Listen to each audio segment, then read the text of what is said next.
Hi there, my name is Janine Cooper Ayres. I'm a scenic artist, and I thought I'd tell you a little bit about my background and show you what I've been doing.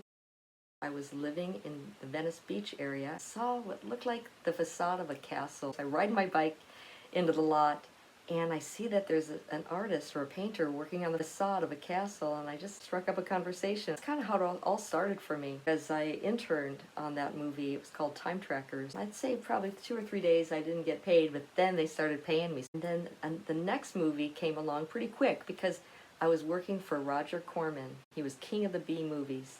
And he was from Detroit like me. But anyway, the next movie that I started working on for him was called Hollywood Boulevard 2. And they needed a sign painted.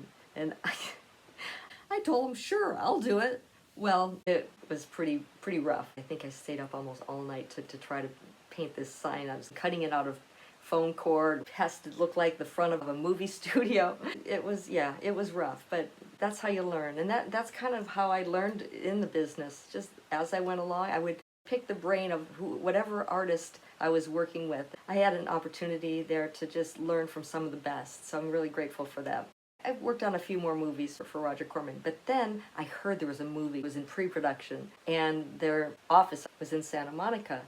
So I gathered the courage to go knock on the door, and I said, I would love to work on this movie. I ended up doing all the sketches attributed to Jim Morrison. I met with Oliver Stone a few times. He would tell me what he wanted in the notebooks. After that, I ended up having the confidence to go knock on the door of the production office of my favorite TV show. I ended up working on the Wonder Years for about 3 years. After that, I worked in a scenic shop in Glendale, did Battlestar Galactica for Universal Studios, and with Animal Planet too. That one was a great job. I really enjoyed it with about 6 or 7 other artists. What I ended up doing was I would rent my art to TV shows, or I would do special projects for them. For instance, I did a reproduction of a Van Gogh Starry Night for the TV show The Medium. The show According to Jim with Jim Belushi.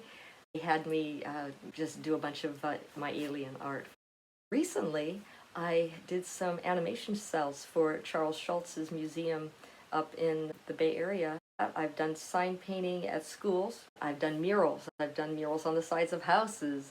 I've done canvas prints, doing assembly line type embellishing for hotels, office buildings, gold leaf, my own fabric designs, selling some of my t-shirts and designs for canvas bags. I've taught children, I've taught elders art. I even enjoy painting on rocks. If I see a good rock, I'll paint on it. I love painting animals. I'm working on this right now for a friend of mine. I'm even working with AI now. I'm kind of intimidated by it at first, but I'll start with a prompt and I'll create an image, then I'll have it printed on canvas and make it more my own. So it gives me a good template.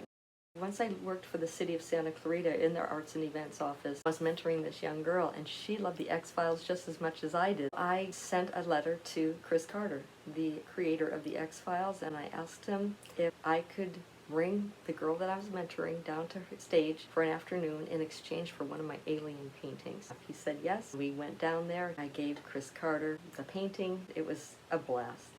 I've sold a few paintings to some celebrities. Robert Downey Jr. has a few of my paintings. I feel very blessed to be able to do art. I hope I always get to do it. I don't ever want to stop. When you're doing what you love, just keep going. That's what I say.